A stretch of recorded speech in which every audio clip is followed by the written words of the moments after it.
Hey guys, today's lesson is going to require no pencil or paper, only your hands. So while you're working with your hands, please listen to me. So it's important that you connect what you're doing with what I'm saying. For this activity today, you will answer these questions. What process does a writer go through to produce a final piece? And how is a writer like a sculpture? So those should be the two questions that you can answer after this video. To get ready, clear your desk, take out your Play-Doh and a pencil. Now go ahead and take out your Play-Doh from the container. And I want you to close your eyes and feel the clay in your hands. Slowly knead the dough. A writer must know the material before using it in the final piece. So that's why it's important for you to read a variety of books and explore the dictionary and thesaurus. These are places where you find the material of writers. So we're getting to know our material.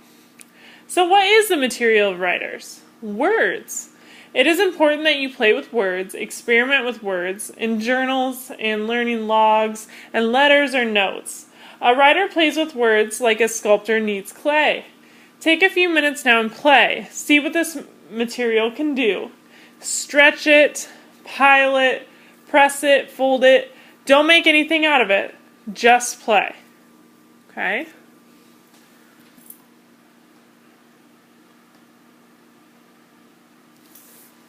In a minute or two, I'm going to ask you to design something, but before I do, I want to introduce you to two parts to whom you may not know.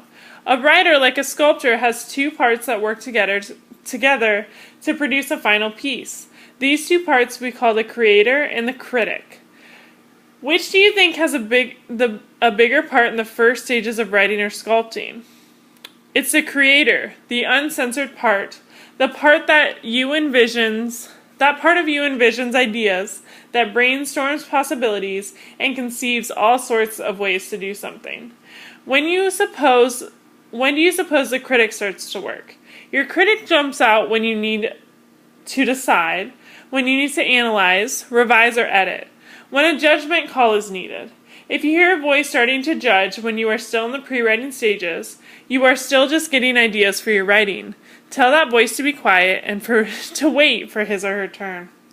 Today you will create something. You will put it on display for other students and for them to see. So your audience is more than just you and me. Your audience is other students, and it's important to know who your audience is before you begin, because knowing your audience can affect what you create. You cannot know what your purpose is, just as a writer cannot begin to write until she knows what her purpose is, or why she's writing. Today your purpose is to create a pencil holder, okay?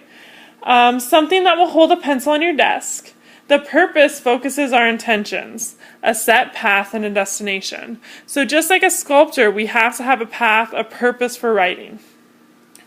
I want you to start to create the first of many ideas you will come up with for a pencil holder. Don't decide the final product yet. Just experiment with lots of ideas. Listen while you work. So go ahead and start those ideas for your pencil holder. So, like we said before, a writer always has a purpose. It may be to describe something, to explain something, or to tell a story. Sometimes the purpose may just be to get rid of anger or sadness. Just to put things down on paper that the writer can't say out loud. Sometimes the writer may try to persuade, or get people to believe their opinion. Other times the writer's purpose may be to give information. Like explaining to someone how to print a document on the computer, or how to get from your house to the school. A writer may write to explore how he feels about something. His purpose may be to find out what he thinks. Okay, now whatever you had done, so I was trying to get a pencil holder started here, okay? And we're going to mush up your dough and start again. I know you don't like destroying your first creation, but I want to prove to you that there are 1,000 more ideas from where the one you came from. The part of you that came up with the first idea. That's right, your creator. And your creator is anxious to give you more ideas. Start another design. As you do, please listen. The creative process has many stages. As a sculptor, the one you're experiencing right now may be called pre-sculpting. In writing, it's also called pre-writing or rehearsing. It is a time where you get ideas and putting them together in new ways, preparing for the final production. During this stage, only your creator is at work. Your critic is asleep. So remember, we're not being judgmental about what we're doing. We're just trying and creating new things. For some of you, your critic wants to come out and judge. Tell your critic politely to be quiet. As you rehearse, keep in mind your purpose. Ask yourself, what am I trying to accomplish? How do I want my audience to feel? This will keep you focused. Now mush that idea to start again. Take a couple of minutes to try something new, different from your last design. Before you do, let's discuss what you want to achieve in this piece, because we are getting ready to do the first draft. What should we use to judge this piece? Should it be functionality? Should it be how it looks? Should it be creativity? Should it be based on how many pencils it holds? Keep that criteria in mind, whatever you decide. And this time will be your last. Let your critic help you. You pick your best idea or combine your ideas to create an entirely new pencil holder. The last design will be your first draft of your final piece. You have a few minutes. Go ahead and work in silence. Get your final piece going. If you need to pause the video, feel free to.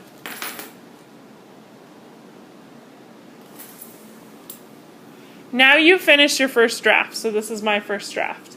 A writer, like a sculptor, thinks about how the audience will respond to his or her work. The writer, like the sculptor, may stop at any point and get a response from other people. Ask your partner to look at your design and tell you if he or she knows where the pencil will go. Now, I messed mine up a little bit, but you could talk to people around you. Do you know where the pencil would go in here? It would have to lay down, but that would be mine.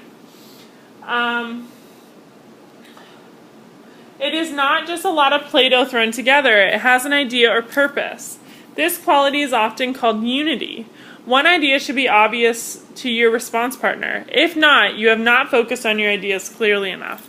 So I may have been busy talking, so my ideas weren't clear enough. I hope that your pencil holder is a little bit more clear on where the pencil would go. Okay. Now you've gone through the first two stages of the writing process. Rehearsals come up with lots of ideas, and a first draft gets to the essential meaning. Okay. So now let's talk about revision.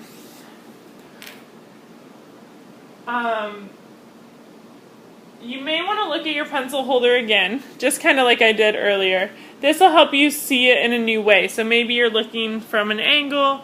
Do you see anything that you would like to change or refine? Now get in the front of your desk, scoop down close. Do you see anything you want to change? If you have looked at what needs to be refined, there will never be enough time in your writing when you can't revise, even up till the end. People are still revising what they edit or while they're typing their final draft. That's because every time we reread our writing or review our pencil holders, we will re-see it and come up with a better way of saying or designing it. So I like this one better. One thing you can do for revision is to work from another point of view and have someone else read it or comment or build it. So that's revision, and it's always okay to make revisions even up till the final product. Now you're ready to begin the final stage, editing. At this point, a writer looks closely at the details, such as spelling, punctuation, and capitalization, which help make the writing clear and readable. Since this is detail work, trade a little colored Play-Doh with your partner or someone nearby so you can add necessary finishing touches to your pencil holder. So, if I was working at the table, let me grab, I would share some Play-Doh. So here I have green Play-Doh. I'm not going to open it, so it's fresh for you guys. So what I'm going to do is I'm going to give a little bit of my orange Play-Doh to the partner I'm working with, and they're going to give me a little bit of their different color. what I get to do is I get to make it look awesome, make it look final, make it look ready to present to other people, and it's ready to show. It's my proudest work. It's the best work I can do. So that is the Play-Doh writing process. Hopefully it helped you visualize a little bit. We'll be writing throughout the year, so if you have any questions, let me know. And happy creating!